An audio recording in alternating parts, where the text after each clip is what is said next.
guys, welcome back to another episode of Strip by Sia, your podcast for strippers, sex workers, and all the fancy naked people. My name is Steph, aka Kimchi, aka Sia, whatever you want to call me. I have many names, many pseudonyms. But today, we are taking a break from the BLM mini-series. A couple of my guests had some scheduling problems, so we're taking a kind of gap week here.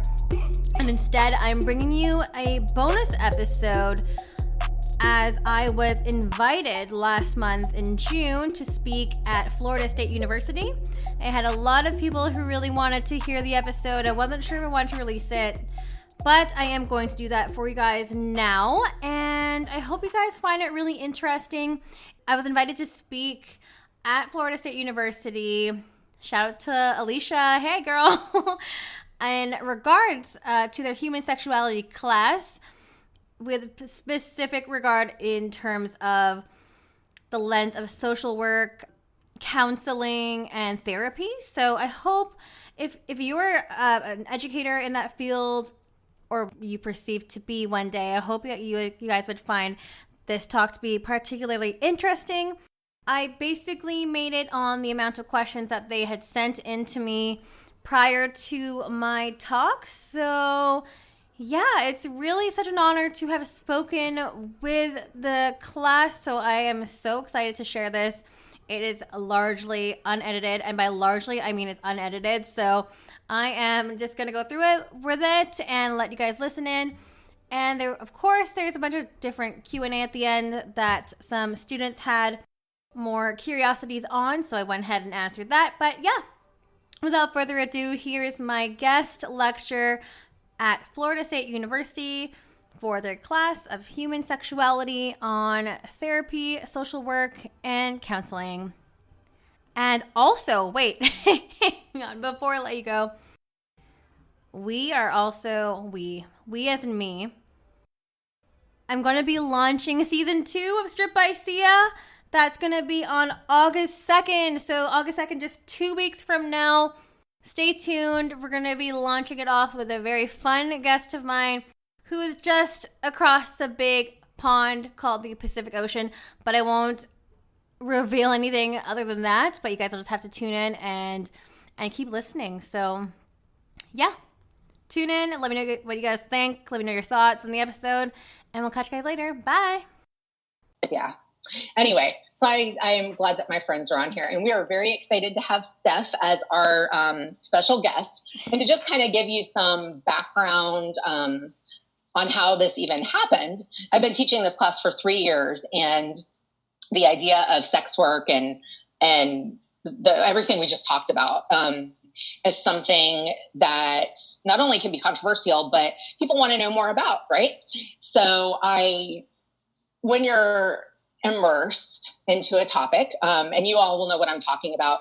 There's a population that you want to work with. There's a certain topic that you want to use for social work or focus on in your therapy, or your counseling. And that's kind of, you immerse yourself in that. And then Google and Big Brother and everything pop up different links for you to look at. And you're like always involved in it, or at least that's how it is for me with Human Sexuality.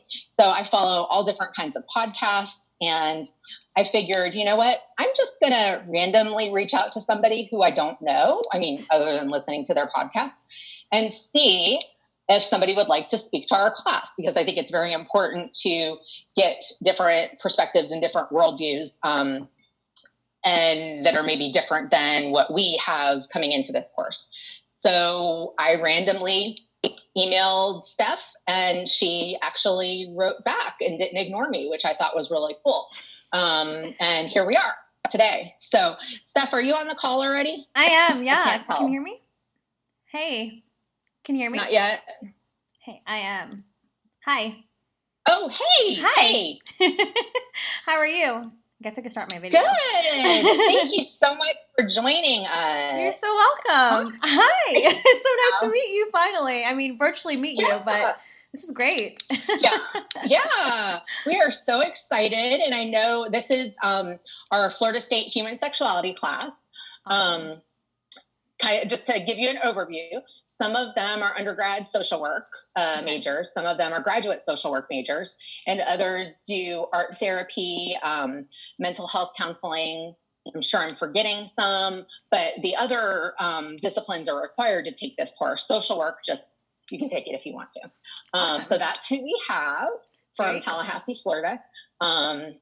And we're really excited to have you. I know that I've sent you over some questions. And did you have like a PowerPoint that you want to share? I can link it up on your screen. Or are we doing informal? I'm going to do informal. Okay. And cool. Yeah, I hope we have enough time to go over everything because me too. There's a lot of great questions there. So kind of, sorry, keep going. Oh, I was going to say just to everybody, if you have other questions that come up, rather than like raising your hand, just type them into the chat box and we'll go back and address them if we can. Because we only have till 3:15. Yes. And there's a lot of questions. I'm turning it over to you, Steph. Awesome. Well, thanks again, Alicia and Florida State U for having me. It's an incredible honor. So thank you again. I'm going to do my best in trying to tackle everything here. And I have a whole bunch of notes here that I'm probably going to try to read off of a little bit too, so I don't get too sidetracked as I do my podcast sometime. But yeah, I'm so excited to talk to you guys today about sex work in both Canada, because I am based in Canada, as well as the USA in the lens of social work and therapy, basically with the hopes of that you guys will have a better understanding of what it's like to work with sex workers and understand their struggles as well. You know, they might be future clients of yours, so hopefully this will be very, very useful for you guys. Once again, thanks for all the great questions. I basically have designed this talk in terms of like all the questions you guys have given me, and I've kind of formulated the talk based on that. So I pretty much answered all the questions here. If there's anything that you want to discuss after, I'm hoping that there will be enough time at the end of class. So we will discuss that at the very end. But enough about the logistics. Let's kind of get into things. So my name is Steph. I am the host of the podcast Strip by Sia. Sia being my last name. It's basically your podcast for strippers, sex workers, and all the naked people in between. So I myself am an exotic dancer. I am also a former sugar baby, a digital content creator, and I'm based in Vancouver, British Columbia, which is on the west coast side of Canada, just above Seattle. And I basically created this podcast to help destigmatize the sex industry through storytelling and through the lived experiences of sex workers. So that's kind of a little backstory of that. But basically, I created the podcast because I found that there was a need for it. There are a lot of, if you didn't know, there are actually a lot of stripper-driven podcasts out there available. There are hundreds of thousands of podcasts. But they were mostly focused on like how to make money and up your hustle game. But for me, I really wanted to create a podcast where you can have an opportunity to learn. Myself am a really big avid podcast listener. I'm a huge podcast junkie and nerd.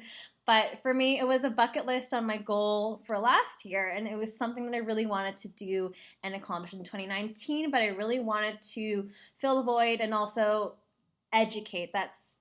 I don't know, I'm pretty nerdy about that stuff and wanting to teach people, and especially with a topic such as sex work, it's a bit taboo. And there's a lot of stigma, a lot of shame that comes with it. So I really wanted to tackle that subject. So a little bit of backstory here. So I started the podcast because there was a lot of questions like, how do you start the podcast?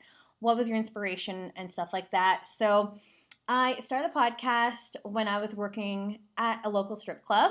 I was dancing there. I was booked for the week, and I was there watching some performers, and one of my clients was like, hey, like, this stripper scene here in British Columbia, like, it's pretty amazing. And I'm just like, stripper scene? What do you mean by stripper scene? And he's like, oh, well, like, you guys are all great. You guys are all models and stuff. I'm like, models? I'm not really sure about that. But basically, he was explaining to me, like, oh, there's, like, a huge influencer, like, status for strippers here, especially in BC. If you guys, I don't know if you guys follow any strippers on Instagram or anything like that, but the ones in BC and Canada, especially in the West Coast, it's we have like a lot of influence there, which is really, really interesting to me. And that's not something that I had realized until he had said that to me. So I was like, ooh, wow, that's a really interesting statement. And a light bulb just went in my head, and I was like, okay, I don't know what this means, but I'm going to kind of roll with it and think about it a little bit. And then a month later, basically, I started my podcast, not knowing what to do. I don't have any background in podcasting or anything like that, but I do like talking, so that worked out for me. So I've been podcasting for almost a year now, and I've had the privilege of meeting so many great outperformers and individuals, sex workers, covering a lot of topics in relation to all forms of sex work. So the tagline for my podcast covers strippers, sex workers, and all the naked people in between. And it started off, and it still kind of is very stripper heavy, just because that is the line of work that I do. But as I've gone on, I have definitely branched off to include lots of different forms of sex work as well. And with new episodes every Sunday, I've already completed season 1 and have produced a number of bonus episodes as well and mini-series to stay current, including a whole mini-series on COVID-19, which is ending next week. And then we're going to go into Black Lives Matters, because those topics are very, very, very important to us, as well as in the sex work community. So again, we cover a myriad of topics, mainly to provide a cohesive outlook on all facets of sex work, anywhere from the client to various types of sex work, audience members, strip club owners, different stages of sex work, beginning, retirement, and so on. So, let's get into how did I get involved into sex work? Because there were a lot of questions like, how did you get started? Why do you want to do it? Why is it something that you want to continue working in? So, but before we dive into things, I want to define what sex work is. So to me, sex work is any kind of sexual act or sexualized performance in exchange for money or for influence. And there are so many different kinds of sex work available. So, and it goes beyond just stripping, escorting, the typical things you hear about in the media, prostitution. There's also camming, there's porn, there's fetish work, there's BDSM. There's so many things. There's so many online hustles nowadays. There's like sex chatting. It's a new thing. So there's a lot of things going on, and it's a big, big, big topic to uncover. So for me, my origins in sex work actually started with being a sugar baby back during my undergrad. So back in the college days, many, many, many years ago, my old roommate, I had just got out of a big breakup, and she's like, you should start dating again. My friend, she started doing this website called Seeking Arrangement, and you should definitely do it. You like old dudes. You could get paid for it. So I was like, okay, getting paid for dating, that sounds great. Like, sure, sign me up. What do I do?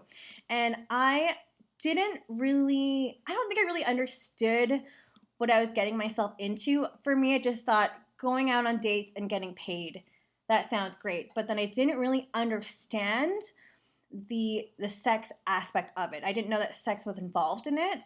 I guess I was really naive going into it. This is many, many years ago. But I didn't understand that fully. So if you guys didn't know what Seeking Arrangement is a website for meeting affluent men to seek a mutually beneficial arrangement. And arrangements can they vary really, but basically in exchange for sex, you can get a monthly allowance, you can get vacations, you can get Chanel bags or Christian Louboutin shoes or whatever it is you want, paying your rent, whatever you want to allocate that money is really up to you. But in case you guys didn't know what that was. So, but again, not really knowing that sex work was involved with that, but it was something I kept doing. I was really young. And of course, Seeking Arrangement does advertise a lot too, like, oh, get a premium account if you use your college email address. And so there's a lot of draws to that too. So I was like, okay, like, this sounds like something really interesting to me. So I began going on a number of dates, like a number of trips, like really living the high life, and just going deeper and deeper into the sugar bowl. And I did that for about 4 years, and I pretty much stopped actively going on dates in 2017 because I wanted to start adulting and, try to find an actual relationship that I can, build upon. So around that time, near the end of my sugaring chapter, I would say, I started pole dancing. So basically, I'd always wanted to try pole dancing. It was something that was really interesting to me in terms of fitness. I had come from a sports background and I wanted to try something new. It was across the street from the office that I was working in, and I was like, okay, I'm going to just give this a try. And I was kind of preparing for a competition that I had entered. And basically, my friend told me about, hey, like, I know what's going to get rid of your nerves. Why don't you try an amateur night contest? And I was like, what's an amateur contest? What does that even mean? So again, naive again. This is years ago as well. And basically, I didn't understand, again, that you had to get full nude. At least the ones here in Vancouver, you had to get full nude. And it was my first time stripping. So nerves are flowing. I'm not sure what's going on. I'm doing the same weird beginner trick that I've learned in class and stuff. And basically, I kept going back to the amateur nights. I was really, really intrigued about it. But that was also really reserved in terms of I had my own reservations about stripping. I was also, I grew up Catholic. I went to private Catholic school. You're not supposed to do this. Again, a lot of shame, a lot of stigma going into it.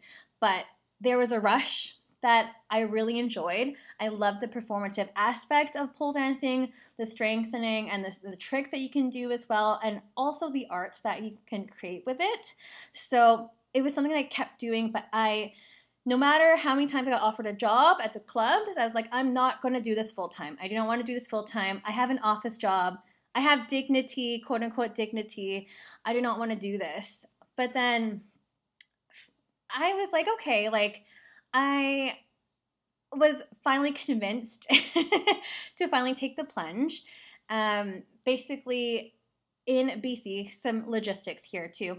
In BC, to be a stage dancer, you have to be kind of represented by an agency in order for you to dance on stage, and that's throughout British Columbia and stuff too. So you can also freelance as well. So you can do VIP, you could work the floor, pay a floor fee, and strip that way. You can do that. But I wanted to go on stage because I really wanted to create art, and also it was my passion. So basically, the agency granted me an exception and was like, okay, we'll allow you to dance at downtown clubs and you don't have to travel and stuff like that. So that's pretty much how I started stripping. And then, of course, that has grown now to the whole online kind of sex work, especially with COVID, doing paid subscription services such as OnlyFans or camming and stuff like that, which I do as well. So that's me in a nutshell, kind of big nutshell. I really want to tell my story in terms of you guys trying to understand where I come from. And also in Canada, it's a little bit different than the States as well. So that is enough about me. But yeah, stripping logistics, it's really fun to me. It's something I really enjoy. It's something that I fully chose to do and love to do as well. So I really want to emphasize that. And somebody had a question about, are you considered independent contractors or employed? Just to answer your question here, you are considered an independent contractor, and you are considered as self-employed. So, but yeah, there's usually a common misconception amongst sex workers that they must have come from an abusive past, or perhaps they were coerced into it. Again, for myself personally, it's definitely something that I've chosen, and I don't want to dismiss that there are people that have been forced into it as well. I definitely want to name that and make that statement as well. So, but unfortunately, this misconception is drawn from the stereotype that has been perpetuated through the media, which isn't always indicative to all sex workers. So I just want to let you guys know about that, but I'm sure you guys already know about that. But yeah, there is a lot of, wow, big topic here. So big similarities between Canada and the US in terms of legalities around sex work and its limitations. There's a lot of questions here in regards to that, so thank you for that. I'm going to do my best in talking about the legalities based here in Canada and also drawing the parallels between what you guys have in the USA. So correct me if I'm wrong in terms of the American system. But in Canada, it is legal to sell sexual services. However, the laws around it make it really, really impossible for sex workers to thrive, as I'm sure you guys have the same experiences or similar experiences here in the USA. So in Canada, we do have a piece of law called Bill 36, and that criminalizes the purchase of sex, but decriminalizes its sale. So it forbids negotiating sexual services in certain public places, like schools, for example, financially benefiting off the sale of someone's sexual services, or knowingly advertising sexual service. It's illegal. So this bill was introduced in 2014 by the Conservative government. Again, it's more of like a right-wing kind of government as well. So in a ruling that was deemed unconstitutional. And to me, it is definitely problematic in so many ways and does not protect sex workers at all. So it makes it difficult for sex workers to negotiate their terms of service safely. It makes advertising virtually impossible for them. Under this bill, sex workers cannot communicate their services through third parties either. So if you're represented by an escort agency, or if you work independently, if you lack resources, it makes it incredibly difficult and illegal for you to communicate that. So it makes it illegal to live on the material benefits of sex work. It also prohibits brothels to operate. So as you can see, there's just so many different layers here, so many different problems that stem from this. And it definitely does a lot more harm than good. And luckily, I mean, there are groups working to abolish the bill, but again, nothing has been done yet. And now we have a liberal government here in Canada still making strides, but I have personally not seen any progress on that, unfortunately. So I would say that there's definitely a parallel between Canada and the USA in terms of how they are dealing and treating sex workers.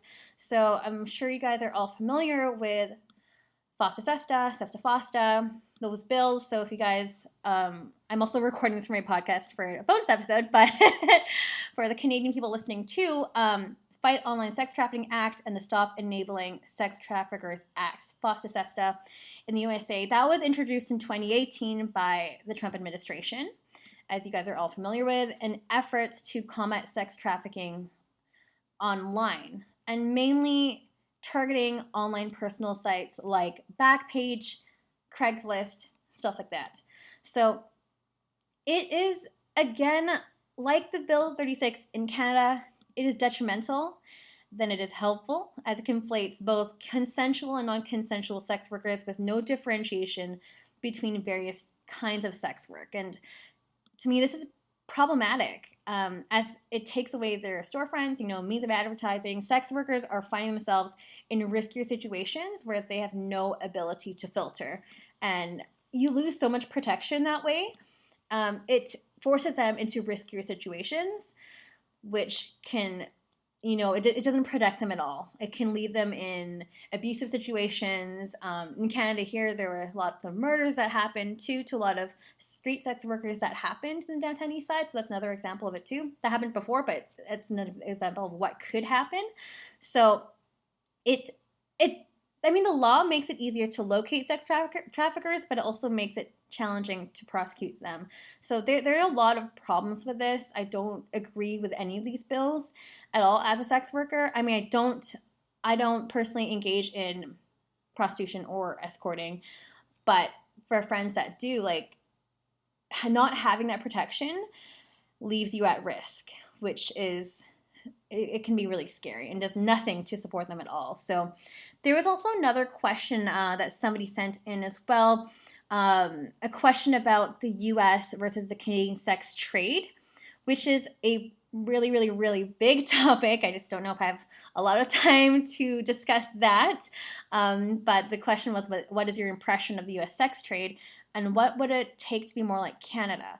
So again, going back to that parallel and being more like Canada, again, sex trafficking, human trafficking is prevalent it's prevalent. I cannot speak today. Prevalent in Canada as well. So there it's a really, really heavy topic. Unfortunately, it is very, very prevalent in Canada, the highest rate being in Nova Scotia, which is on the east coast of Canada, with a rate of 2.1 victims every 100,000 people. I'm not sure what the rate is for the States, but the Canadian government has allocated about $75 million in funding for initiatives to combat sex trafficking in 2018 to aid in victim support and resources as well. So not sure how this would compare to the US, but it is a broad topic that I don't think we fully have time to dive in full detail in this lecture, unfortunately. But I actually will be addressing it in season 2 of the podcast, as I'm hoping to get someone in my network who works for the UN to speak on this as well, who actually works in the sex trafficking department. So fingers crossed. But on that same note, I wanted to go into the safety measures and protocols, because there were a lot of questions on that as well, in terms of like, how do you keep yourself safe? What kind of measures are in place to protect you as a sex worker? So what needs to be done in order to protect us? So again, laws need to be changed. As I was kind of ranting a couple minutes ago about that. I definitely need to recognize sex work as a legitimized profession. And for workers in this industry to be fully operational from a legal standpoint. So again, our current laws actually put sex workers in more danger by removing sites like Backpage and Classifieds or Craigslist type ads. It forces workers, specifically escorts and prostitutes or street sex workers, into potentially dangerous situations where workers cannot advertise or communicate their terms in safe places. For other types of sex work, because again, it's really broad, so things like sugar babying and camming and stuff like that, I do have a lot of tips that I've gone over in my podcast, but I'll also reiterate them here as well as a quick like Spark Notes version of it. But be sure to do your own research if you are contemplating going into sex work. If you do have questions, don't be afraid to reach out or ask. There are so many articles and so many resources nowadays, such as podcasts, Reddit. There's so many blogs and stuff like that out there where things are available to you. So be sure to really, really take advantage of that as much as you can, especially if you're diving into it and you have no idea. You just want to be safe about that. So also, if you're doing like escorting or things like that, be sure to conduct a reference check if you can. If you can ask for a deposit, that also helps filter out some people as well. When available, conduct a background check if you can. Say if you're in the sugar baby, a sugar bowl, if you can bring someone with you, and that's pretty common. If you're like, oh, hey, can I bring a friend to this? Obviously, you can also try to do that. If you're camming or any kind of like clip work, you can conceal your background, trying to like take out any identifiable marks or things in your background and stuff. Maybe you have a view on your balcony. People can identify where you live from that, so just be careful with stuff like that. Again, there are so many different resources available to you, so my advice would definitely be to utilize them. Another big topic that people were curious about was the coronavirus. So how are sex workers dealing with the coronavirus during this pandemic? So that was a huge thing, and that was also a really big inspiration for the mini-series that I currently have on my podcast, which is ending next week. And I was like, oh, I'll be doing like 1 to 2 episodes on this, and then it's spanned out to like 8 episodes. So it's been really, really interesting to see how we are all coping with this. And I, as a stripper, again, clubs are closed, no public gatherings allowed, unfortunately, but it has really forced a lot of us to move our sex work online. So again, we're seeing a lot of an influx of sites like OnlyFans or Admire Me, stuff like that. So if you're not really familiar with what those types of services are, it's basically a paid subscription service where you can pay a small fee and then basically pay a small fee and then you can get access to exclusive content such as photos, videos, custom videos, live videos, and live chats and stuff like that. So we have definitely moved things online. I'm seeing a huge influx on that. And with that, I'm also seeing a large amount of civilian or like slash non-sex workers starting to be involved in sex work as well, just because the unemployment rate is super, super high in both the US and also in Canada as well. I lost my job, so it's been fun. But it's really interesting seeing a lot of quote unquote normal women being on OnlyFans now. And it's very peculiar because, and you'll get a lot of anger too coming from the sex worker community, because almost like people are trespassing into our industry or intruding our space with the assumption that sex work is easy. And we always hear that. You hear comments like that, oh, haha, if I ever lose my job, I'll just get on a pole. I'll just take off my clothes. And people think it's super easy. It is not easy. It's a lot of work. I would actually say since things have been closed down, moving things online has actually been more of a full-time job. Constantly filming and making content and engaging with your fans and followers and being in these Telegram drops and all of this is just very, very consuming and very tiring. So luckily, strip clubs actually have opened up here in Canada, at least in the West Coast. It's still kind of closed on the East Coast as the situation is a bit more dire over there. But clubs have been open for the past couple weeks, and I have had a guest on this week to talk about what those protocols are, how the strip clubs and the owners, how they're dealing with that, and what kind of protocols they are taking to ensure the safety of their patrons and also the dancers and the staff that work there as well. So some of those measures that have been in place now is there's a huge plexiglass screen around the dance stage. Dancers are all wearing masks and stuff as well. There's people greeting you at the door instead of just walking right in and stuff too. Of course, there are capacity issues as well. So I think clubs now are running about 50% capacity, just sitting room, no more standing room available as well. So it is really interesting. Obviously, no lap dances. I'm not sure when that will be reintroduced, but I have not heard of anything yet. But those rooms are completely closed off for obvious reasons because we don't want to obviously contract the disease or anything like that. So it is very different. It is very, very different. I have not been booked yet to go back to the club. And there are a lot of people that I've talked about as well in my network that don't really want to go back to work as well. So luckily there has been support from our Canadian government. We have been getting about $2,000 every month to help us survive and live for a maximum of 4 months. And then I think today there are talks that they actually might extend that as well. So, and there was a bit of an issue with that in the beginning too, because people were wondering, hey, this doesn't apply to sex workers.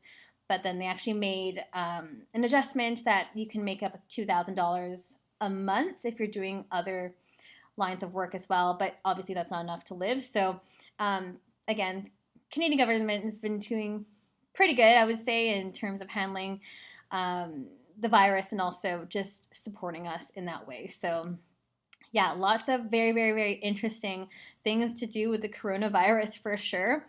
There were definitely a couple interesting questions in relation to trauma. So it seems like there is a common misconception that all sex workers have experienced sort of trauma. So to me, that's really interesting. And I feel like that is something that has been perpetuated by the media. And that's something that has definitely, like, I'm not sure if, like, to me, that's more of like a misconception.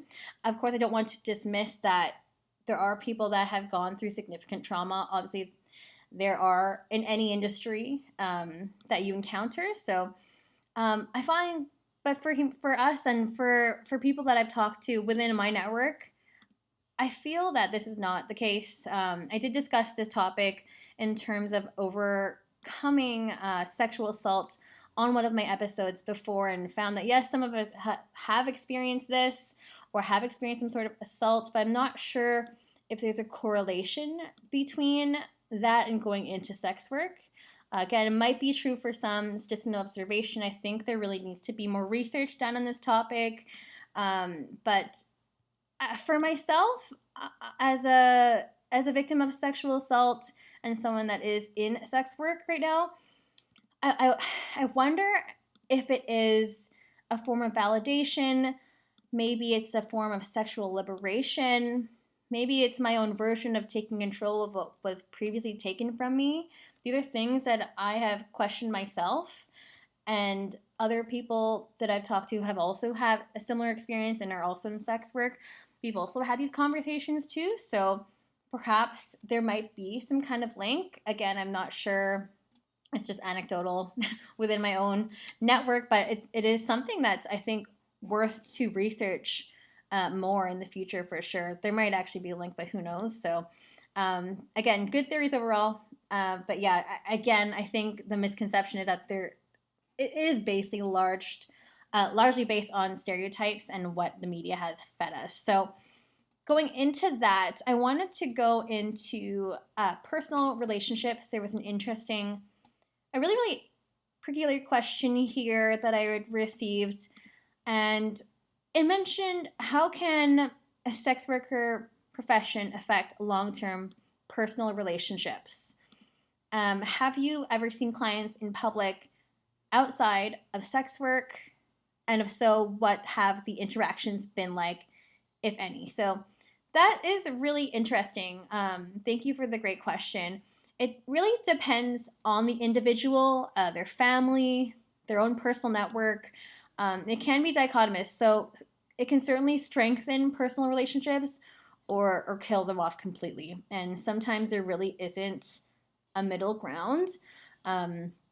Generally, sex work is seen as socially unacceptable because, of course, there's a huge stigma with that, tons of shame that comes with that. And again, as I said, with the media perpetuating that it's seen as a taboo thing to do. It's not real. It's not a real job. So again, it's a tough question because I have had some guests that have come on the podcast too, and people that, again, in my own network that have gone through some awful things with their own family. Their family had abandoned them, they received personal or physical threats, mental deterioration, it's a lot of depression, anxiety can come with that as well. So it just really depends on who you are surrounded with and by. So for me, in regards to the second question, have you ever seen any clients in public outside of work? Yes, I have.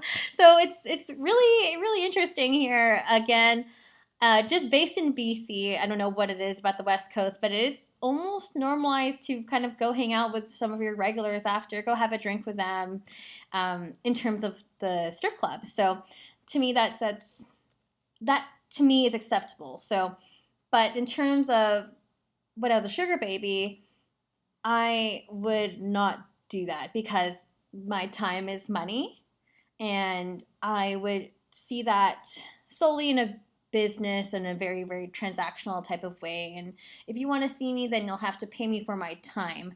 So again, there's like a very, very fine line. I've also like run into past clients in public as well.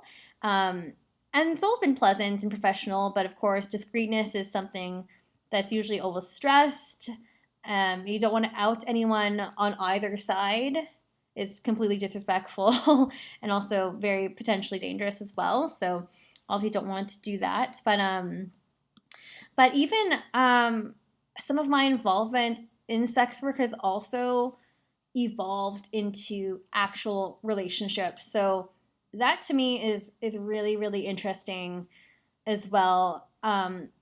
I was living with a past sugar daddy before for a couple years, and then even one of my past foot fetish clients, it turned into a relationship. So it's a lot of tiptoeing between the professional and the private. It's a very, very fine line. I can definitely speak on the most recent one, which is my current relationship, which was actually a client before. That to me, I really struggled with because I wasn't sure what kind of things I was supposed to feel. To me, it was very, very business-like, and to switch gears from transactional to personal was really, really hard for me to overcome that. And it definitely took quite a few months to get comfortable and to kind of, again, switch gears on that front. So, in terms of affecting long-term personal relationships, for me personally, it's been overall positive. Coming from a really religious family, I think they simply ignore it most of the time. My mom does not know. She knows, I think, but she's also very willfully blind to the topic. And she's like, oh, what are you doing at the club? I'm like, I work there. And having to explain that has not resulted in productive conversations, to say the least. But my dad, at least, I would say that he definitely knows what I do, and we have had a conversation before. He's like, oh, whatever it is that you do, I'm still proud of you. So it's nice to kind of have that support. I'm very lucky and privileged to have that kind of support.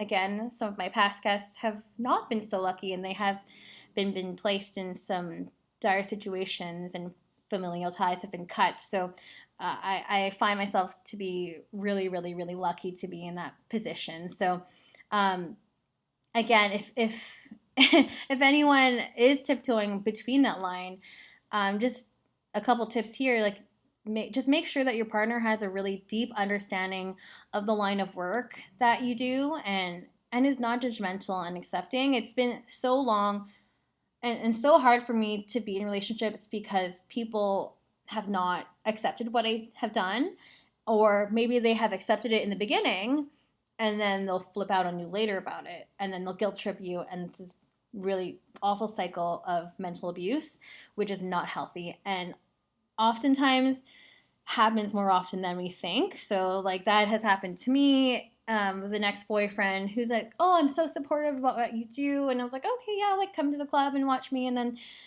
we end up breaking up, and then he'll spew all these profanities and throw all these things in my face and guilt tripping me because of the work that I'm doing is not legitimized. So to me, that's really hurtful, obviously. But again, he wasn't truthful in that. So again, very, very fine line. Just be careful and just make sure that they are not judgmental and accepting, and that the trust is there, because any relationship, it's built on trust. And sometimes I hear these comments about I'm in a couple different groups, and this topic comes into conversation very often in terms of oh, would you let your partner go to the strip club without you, and stuff like that. And comments like that is really interesting, because where is the trust in that? You know what I mean? It's our job as strippers to provide entertainment for you, and it's very transactional, and we have our own lives too. We have our own relationships too. So it's a really old school way of thinking, oh my gosh, he's gonna take your man or something like that.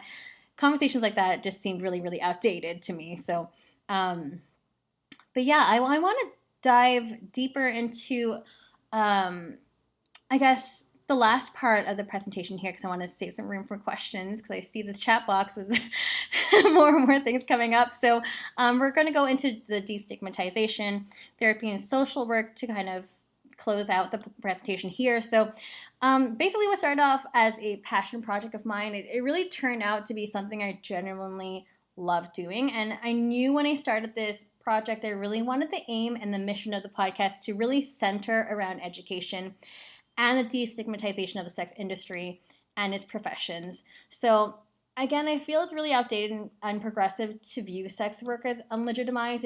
It's one of the oldest professions in the book, you know.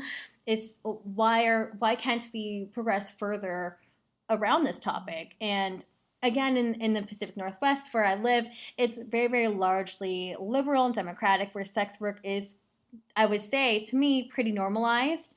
At least in terms of being an exotic dancer, it's almost glamorized, I would say, where strippers are on the same lines of influencers.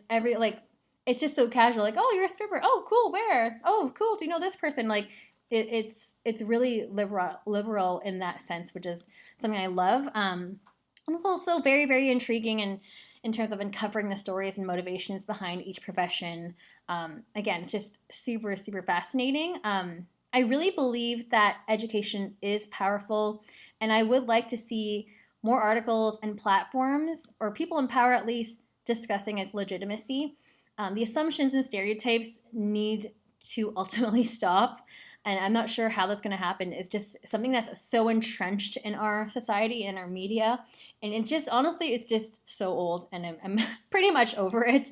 But I think that really, that whole stereotype, you know, like, or the portrayal of a sex worker as abused. And again, I'm not discounting that, but these notions need to kind of, they're not accurate, you know? Like, they are in some situations, but they're not accurate for a lot of us. And in order to help clients that are sex workers, I feel like therapists and social workers need to treat like sex workers with a blank slate and just like anyone else. So I got an interesting question too, like, if a person is going to see a therapist or a social worker, what should they know ahead of time? But at the same time, like, you want to treat them with the same non-judgment as you would with any other client. That's all we're asking for, is a non-judgment and an acceptance of what we do is normal. It is just a job, and it is real work. So that to me is really, really important. I really want to drive that point in, and I really want you guys to understand that as well. So to me, that is something I feel very, very, very strongly about. And again, just meeting the client with complete non-judgment and with empathy is something that is really, really important. And along with my podcast, destigmatization begins with education and providing that support. So some changes I'd like to see, again, a change in legislation would be great in order to really protect our sex workers. Reversing Bill 36 and FOSTA-SESTA would be great starts. So, but again, I don't know, not sure when that's going to happen, if that's going to happen, but hopefully there can be some progressive strides to make that kind of change happen. That would be ideal. Again, as I said, eliminating the stigma of sex work, stop shaming sex workers. I can't stress that enough. It's just like, and I came from that, so I know exactly what that feels like. So I feel like that needs to definitely be eliminated. Allow for more discussion and normalization of sex work in normal conversation, more classes like this to be available in the mass media. And of course, we do need more sex educators in the field. So I don't hear much about this in Vancouver. So it's great that you guys have a class on it. I think that's super awesome. I think that needs to be more available, more trauma counselors, more programs, more social workers. Basically, we need more people like you. So we need more awareness overall to bring the normalization of sex work to the forefront. So that is pretty much it. Thanks for coming to my TED Talk. But I see there's like a lot of little things up in the chat here. So I think we have some time for some questions. So hopefully that was okay for you guys in terms of the landscape there. So yeah. It was great. Thank you. Thank you. Yeah, no problem. Anytime. It's my pleasure. Do you want me to read off the different questions, Steph, or do you want to go through? What's easier for you? Kind of looking through all of this here. Okay, so I'll just go from, I guess, in chronological order here. So from Ayla, how do you learn how to pole dance? I've always wanted to learn, but pole dancing classes are so expensive. Yes, I know. And they are so expensive. And that's why I waited till I was like well after university where I could actually afford classes. But basically there's a studio, and there's lots of studios available. I know there's There's probably some in Tallahassee. I know there's lots in Miami that are available, but just start by taking a class. I'm not sure if things are open right now, but a lot of classes are available online too. Although I would recommend going in person so you do have someone to spot you as well, because safety is also really, really important. It's a really great exercise. It's a super great workout too, really works your core, upper body strength. But most importantly, for me, it really helped empower like the feminine part of myself and also the sensuality, which is something I don't always get in touch with. And yes, even though I'm a stripper, sometimes the sensuality part is taken out. Sometimes I'm an autopilot as well too, but going to classes really gets me in touch with that as well. And it's also a very, very safe, non-judgmental place to be in as well.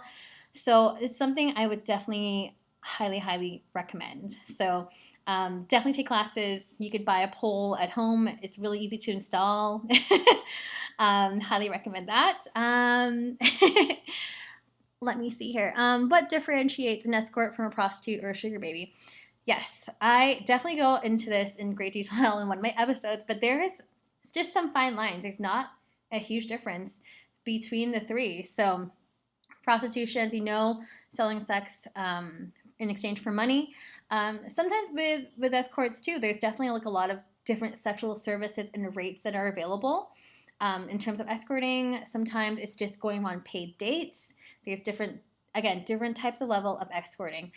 And again, with sugar babies, very, very similar as well. So, but all the time, it's a very, very young women that are engaging in sugaring. So again, it's a mutually beneficial arrangement, which can be in the form of an allowance, can be in the form of a vacation, rent, anything that you negotiate in that. Sometimes sex isn't involved. There are sugar baby relationships where sexual service is not involved. A lot of the men on there sometimes just want companionship. They're really lonely.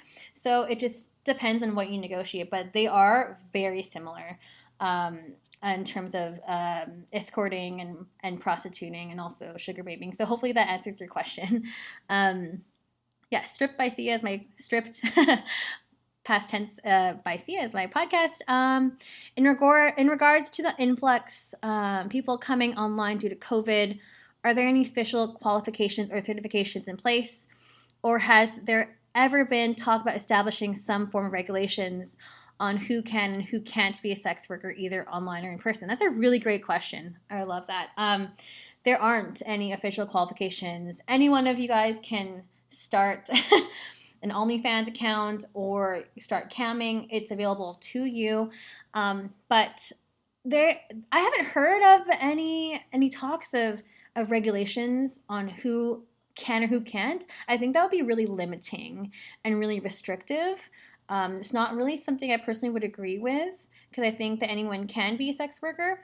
It's just, it can be infuriating for some because, and I didn't really go into detail during the talk, but I can definitely talk about it now. But a lot of sex workers have taken their work online. And again, with that, there's a lot of civilian girls or civilian women that have also started to start their OnlyFans account too, but they're also pricing everything at a very, very low cost, which is problematic because, hey, like my OnlyFans at $20 a month, and then new people are coming in to $4 a month, $5, and they show everything.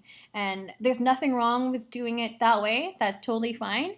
But when you have a number of your clients being like, hey, like, how much is a custom? And I'm like, hey, it's going to be this much for this much time. And they're like, oh, but this other girl only charged me $10 for a video of her masturbating.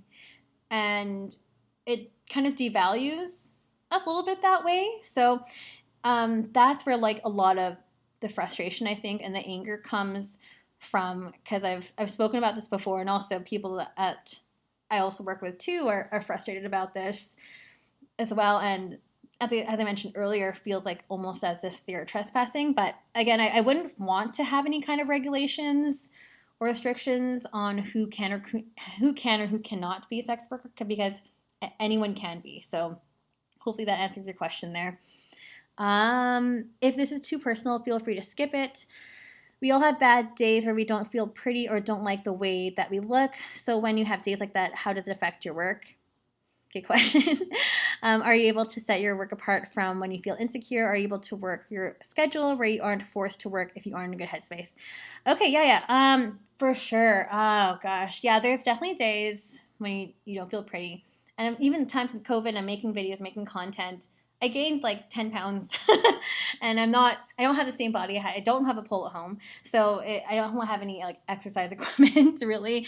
So the struggle has been real, and it can definitely affect my work in terms of demotivating myself, like demotivating me. And actually, I haven't really filmed a lot of content lately. I've been using a lot of older photos because I have not had that confidence in me, because I have not been able to exercise. I'm not at the same caliber as I was before. I'm not at the same fitness level. So I definitely have those days at all. Not super often. I'm just trying to work with it, and everyone has their own way of coping through things, especially in regards to COVID. But it can definitely affect the mindset for sure. And for me, honestly, dancing helps me so much. Any kind of physical exercise, endorphins helps me a lot. So yeah. Are you able to set your work apart from when you feel insecure? Yeah. Sometimes yes, sometimes no. Sometimes you just have to go through it. Are you able to work your schedule where you aren't forced to work if you're in a good headspace? Well, the good thing is about online work is that, hey, I'm just going to use an older photo from an older photo set, or hey, I'm having a good day, I'm going to film a bunch of content and use that. So I definitely try not to force myself into work situations. I don't ever want to feel like I need to do this, or like, oh my gosh, I'm obligated to do this. I'm not obligated to do this. But of course, I want to be able to do this so I can get paid as well. So, and in terms of when I'm at the club, I have definitely been in some situations like going through a past breakup, and I'm like, I still have to go to work. That's hard when your mind is just not there. I actually ended up getting a pretty bad knee injury and permanently bruising my knee because I was not in the right headspace. And I was like, I'm just good at dance, but obviously when you're heartbroken, your mind is somewhere else. So it can be really hard. But again, it's almost like working in retail when you have to just like put on a happy face. I'm really great. I'm really happy. And like putting on that front. So you just have to go through it. But I think everyone can kind of relate, as even in normal like office job situations too. If you're not having a good day, maybe just take a walk outside or something, take a breather. It's still relatable. So there was another question here. You mentioned you did not know that sugar baby involves sex. What did that experience look like when you found out? Oh gosh. I was a baby when I was on that site.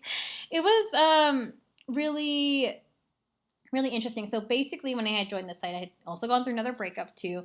My friend was like, hey, try joining the site. And it's also around the same time when Tinder and stuff came out too. So I was like, why should I date normal people around my age when I could date these older dudes and I could get paid for it? Like, that was the mindset that I had. It was very, very just in the forefront. And it was really interesting. I just remember signing up for the account, getting bombarded with a whole bunch of messages. I remember it was like 100 messages that came in. I was like, wow, this is the ego boost I didn't know that I needed. It was really, really interesting to me, but then just, of course, going through the conversation, no one really explicitly saying that they want it in terms of sex or what kind of arrangement that they wanted. Like, it wasn't as explicit as it is nowadays. I feel like that the men were a lot more respectful back in the day. I did go on the site recently in January just to check it out. It's like, what's changed? But it was a little bit of a shock, and I had definitely slept with a couple men for no pay back when I started, and it was like, again, I felt super dirty, ashamed of myself after. Why am I doing this? Lots of thoughts running through my head, not valuing myself as a person, feeling worthless, basically. going through that, and just really the overall feeling of being used, and really hard to really shake that off, I would say, in the beginning, until I really learned how to maneuver and navigate the site. So that was definitely a really big learning experience for me. It was, definitely not the best part, not the best time of my life for sure. But it was, as I said, a learning experience. What is your opinion on minors age 16, 17 participating in forms of sex work? Do you think that women able to consent in this line of work before they're legally an adult? No, I do not. I really do not believe in that. I feel you're still a child. Like when I was 16, 17, what was I even doing? Getting Slurpees at 7-Eleven, like just menial stuff. And like, you don't know what you're doing. I'm thinking about boys. I'm thinking about like what I'm going to wear tomorrow. And your brain is not fully developed at that age. And even when I was engaging in sex work, and I was already like, 23 or 24 when I first started sex work, and that was considered as old in seeking arrangement. Like, even I didn't know what I was doing. And I don't know if that's just my own naivete, but like, it should not be allowed. It really just should not be allowed. I would really recommend, if you are going to sex work, doing it when you are older, so you're consenting to it, you know what you're getting yourself into, you are taking the right strides in order to protect yourself. It can be going down a rabbit hole, basically. And I think a lot of the times it's really glamorized. I just want to say a quick story because I know we're running out of time here soon. But basically, I was on a reality show that never actually came out, but it was about sugar babies back in Vancouver, actually. And I remember when that came out, I had so many DMs and messages be like, oh my gosh, how do you get started? Blah, blah, blah. I want to get purses and I want to get this and blah, blah, blah. And people are just so enamored by the lifestyle aspect of it, but again, not knowing that there's work with it and the amount of filtering that you have to do, the amount of background checks you have to do on these people. You don't know these people. They're strangers. And I feel a lot of times people are just blinded by, oh, but I can buy this and this amount of money can afford me a vacation to here.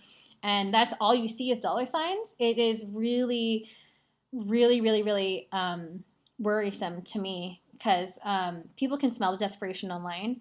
And you got to be careful. There are a lot of fake scammers out there too that are predatory on people that don't know what they're doing, people that are young, people that are new to the site as well. So I definitely would not recommend any type of sex work, really, honestly, unless you have the mental capacity to really deal with this kind of stuff. So, and there's no age that really goes with that, but it's definitely nothing under the age of 20, not even under the age of 25, really.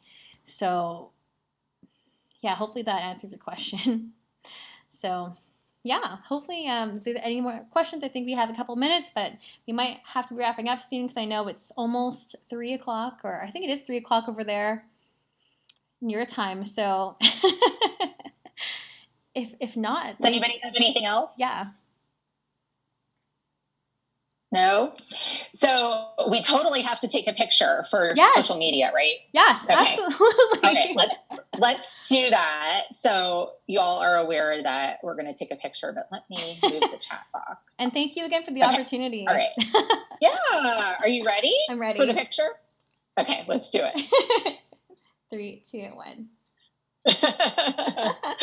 All right. Thank you again. Between the two of us, we got it. Yes. Thank you. I really, really, really appreciate it. And I love that you mentioned the educational component, and that's how destigmatization is going to happen, yes. Which is what I firmly believe in. And that's one reason I asked you to come on, also because I love your podcast. Thank you. And I knew that you would speak to the issues that I thought were relevant. And I wanted to say too that I appreciate your honesty with body image when you're talking about COVID and gaining 10 pounds. And I think that there's a misconception that not everybody struggles with that. And it was, thank you for sharing it. You're so welcome. Thank you. And if you guys have any more questions, feel free to reach out to me on Instagram or anything like that. So I'd be happy to answer all your questions as well. So I really hope that this was helpful. So yeah, thank you so much, Steph. I really appreciate it. And we'll be in touch. Yes, thanks again. Enjoy the rest of your day, guys. Thank you. You too. Bye.